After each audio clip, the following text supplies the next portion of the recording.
Число больных COVID-19 продолжает расти. Что ни день, то новый антирекорд. На этот раз мы в Сунжицкой районной больнице. Сюда поступают пациенты сельских поселений района с подтвержденным диагнозом. Ежедневно от 2 до 5 больных. Для них здесь развернули около 100 коек. Пока мест хватает. Тяжело было, но уже лучше, уже хорошо. Харон Цичоев в больницу попал несколько дней назад. Симптомы все те же. Температура, одышка, общая слабость организма. Лечение на дому результата положительного не принесло. Положение мое солнце. Аж до положение каще. Аппарат да, самогрей да. Троллюс два. Ворус дикя хажап.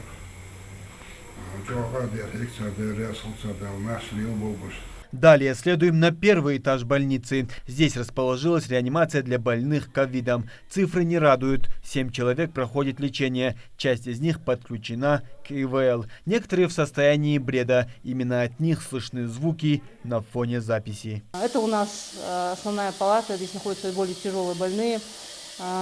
Больная Микиева поступила 14 числа. Больная тяжелая, с КТ-3 степени. Изначально поступила тяжелая. В основном они дома температурят несколько дней. Уже в связи с тяжестью состояния поступают обычно к нам в отделение. На данный момент тяжелая, находится на кислородной маске. Сатурация на кислородной маске адекватная, 96-97. Но состояние все равно тяжелое у больной. Состояние Марем Баркинхоевой, которая также находится в реанимации, уже пошло на поправку. И поэтому женщина просится на выписку.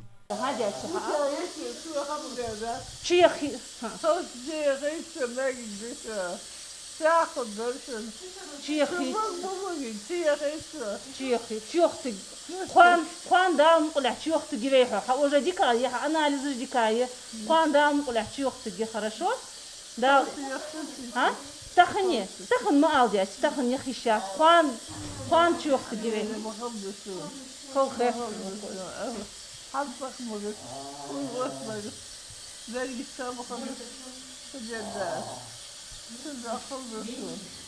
На садуах вехал, давай, садуах давай, да, люах вехал. Все золотое, все. В последнее время в республике наблюдается тенденция, когда на больничную койку попадают семьями. Супругов Актамировых сюда доставили 8 декабря, причем обоих в отделение реанимации. Оксане на днях стало лучше, у нее наблюдается положительная динамика, а вот муж все еще на ИВЛ. Состояние тяжелое. Это аппарат ИВЛ. Больной находится на неинвазивной вентиляции легких в режиме ВИПАП. И на этом режиме поддерживается необходимое количество, необходимая сатурация для больного. То есть больному проводится неинвазивная вентиляция легких, которая ему необходима на данный момент. Больной Актамиров поступил 8 числа, поступил изначально в терапию, инфекционное отделение. Вследствие тяжести состояния был переведен с терапии в реанимационное отделение. На данный момент состояние тяжелое.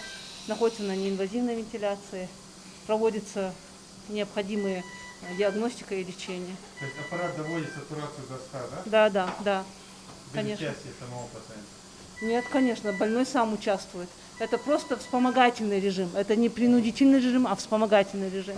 Республика продолжает борьбу с коронавирусом. Врачи работают на износ, но со своего поста не уходят. Самоотверженно и без устали несколько сотен медработников по всей республике стоят на страже нашего здоровья. Но и среди них есть жертвы пандемии. Недавно умер еще один медработник. Врач-пульмонолог Мадина Евлоева до последнего боролась за жизнь пациентов в Сунжицкой районной больнице. 22 ноября с подтвержденным диагнозом коронавирус была доставлена в ковидное отделение Сунжи. До этого лечилась на дому, но больше ждать уже было нельзя. К тому времени поражение легких было уже около 90%. Была доставлена в родильное отделение, инфекционное отделение с диагнозом коронавирусная инфекция, двусторонняя пневмония полисегментарная, с дыхательной недостаточностью уже выраженной.